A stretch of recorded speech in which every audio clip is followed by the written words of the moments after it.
Bapak dan Ibu guru, pernah nggak sih ngelihat setumpuk nilai ujian terus jadi kepikiran, ini angka-angka mau diapain ya? Nah, dalam beberapa menit ke depan kita bakal bahas bareng-bareng gimana caranya teknologi bisa bantu kita mengubah data mentah itu jadi sebuah keputusan mengajar yang cerdas, yang benar-benar berdampak di kelas Anda. Oke, jadi apa aja yang bakal kita bahas hari ini? Ini dia peta jalan kita. Pertama, kita akan lihat gimana data bisa jadi keputusan cerdas. Terus, kita intip dapurnya seorang guru, yaitu ekosistem digitalnya. Setelah itu, kita akan bedah sedikit anatomi komputer dan ngobrolin soal siapa sih yang paling penting di balik mesin itu. Terakhir, kita tutup dengan gimana caranya jadi guru yang makin cerdas di era digital ini. Oke, kita mulai dari bagian pertama. Data menjadi keputusan cerdas. Yuk kita bedah bareng-bareng gimana sih perjalanan angka-angka tugas siswa yang kelihatannya sepele sampai bisa jadi strategi mengajar yang jitu. Jadi semuanya itu berawal dari sini, data. Anggap aja data ini tuh kayak bahan-bahan masakan yang masih mentah. Ya kan? Daftar absensi, nilai kuis harian, atau bahkan sekedar catatan kecil tentang siapa aja siswa yang aktif di kelas. Nah, itu semua tuh potongan-potongan data. Kalau sendirian, ya belum ada artinya. Nah, disinilah keajaibannya dimulai. Waktu kita olah, data mentah tadi itu berubah jadi informasi. Kumpulan nilai kuis yang tadinya acak, jadi nilai rata-rata kelas. Daftar absensi harian tiba-tiba menunjukkan tren kehadiran bulanan. Jadi angka-angka itu mulai ngobrol sama kita, mulai bercerita, dan menunjukkan sebuah pola. Prosesnya ya gini, simple kok. Pertama, kumpulkan data mentah. Kedua, kita olah untuk mencari polanya. Dari situ, muncullah informasi yang bermakna. Dan terakhir, informasi inilah yang jadi dasar kita buat mengambil keputusan yang pas untuk siswa-siswa kita. Ini adalah siklus yang penting banget, mengubah pengamatan menjadi tindakan nyata. Biar lebih kebayang, yuk kita lihat contohnya langsung. Misal, data kita itu nilai kuis dari 30 siswa. Kelihatannya cuma angka-angka aja kan? Tapi setelah diolah, informasinya jadi jelas banget. Ini loh daftar siswa yang nilainya masih di bawah KKM. Nah, dari informasi ini, keputusannya jadi gampang kan? Kita bisa langsung rancang program remedial yang khusus buat mereka. Cepat, efektif, dan yang paling penting, tepat sasaran. Tentu saja, proses tadi itu nggak bisa jalan sendiri. Kita butuh alat bantu kan? Nah, makanya sekarang kita masuk ke bagian kedua.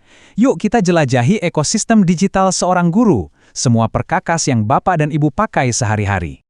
Jadi gini, ekosistem digital itu sebenarnya punya dua sisi utama. Sisi pertama itu perangkat keras atau hardware, semua yang fisik yang bisa kita pegang, kayak laptop atau HP.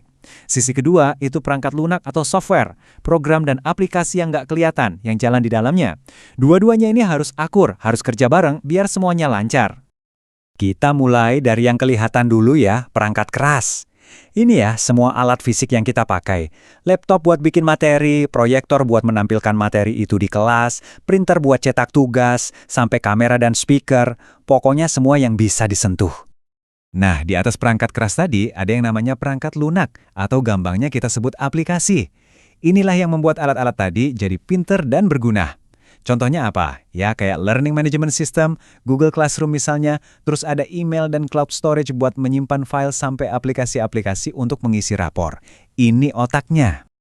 Nah, gabungan alat-alat ini juga yang akhirnya memberi kita kekuatan untuk membuat dan menyebarkan konten yang seru, kayak video pembelajaran atau kuis online. Plus, jadi jembatan komunikasi yang cepat banget dengan orang tua siswa atau rekan-rekan guru lainnya. Praktis kan?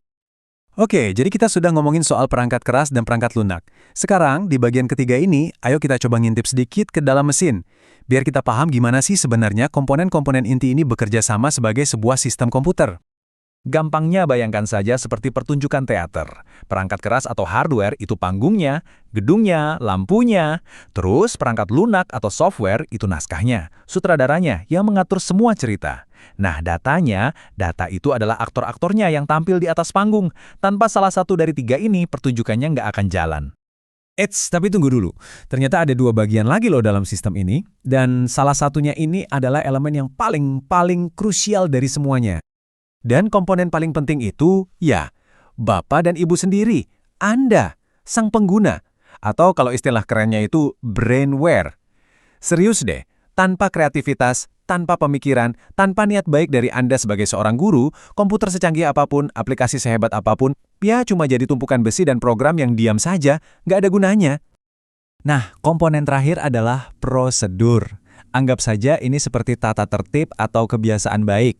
Kelihatannya sepele, tapi penting banget. Contohnya, cara kita menamai file biar nggak pusing mencarinya, atau kebiasaan untuk rutin backup data penting. Kebiasaan-kebiasaan kecil seperti ini yang membuat seluruh sistem digital kita jadi rapi, aman, dan awet. Oke, kita sudah bahas semua komponen teknisnya nih. Tapi, punya alat canggih saja kan nggak cukup ya. Nah, di bagian terakhir ini, kita akan fokus ke hal yang nggak kalah penting. Keterampilan dan tanggung jawab Anda sebagai seorang guru cerdas di era digital. Sebelum lanjut, saya mau ajak Bapak dan Ibu untuk berpikir sejenak. Coba deh renungkan pertanyaan ini. Apa jejak digital Anda? Setiap kali kita posting sesuatu, kasih komentar, atau bahkan cuma sekedar nge-like, jejak apa sih yang sebenarnya kita tinggalkan di dunia maya?